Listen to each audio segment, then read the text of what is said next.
आज शाळेला सुट्टी आहे बरं का, ख्रिसमस नाताळची.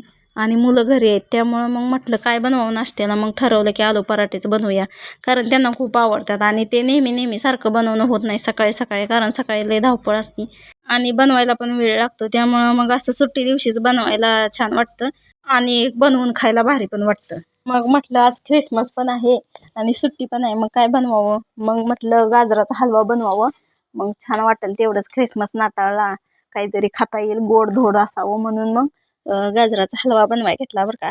पण आमच्या घरातले मधी सारखे व्हिडिओ कॉल करतात, ग्रुपवर सारखा फोन मला डिस्टर्ब करत होता. मग कसे तरी व्हिडिओ बनवले बरं का, अधूनमधून थोडेफार असे हलवा बनवतानाचे. मग जेवढे झाले तेवढे तसं एडिट करून व्हिडिओ टाकलाय बरं का हा. मग डॉलीची सहल जायची होती तुम्हाला सांगितलेलं, मग म्हटलं डॉलीला सहलीला काहीतरी गोड द्यावं, तर म्हटली मला गुलाबजाम बनवून दे.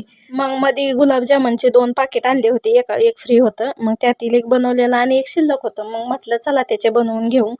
आणि हा गुलाबजामुनचा व्हिडिओ आहे ना, हा दुसऱ्या दिवशीचा आहे बरं का, ख्रिसमस झाल्यानंतरच्या दुसऱ्या दिवशीचा. मग दोन्ही मिळून मी असं एडिट करून एकच मिनी ब्लॉग बनवून टाकलाय बरं का.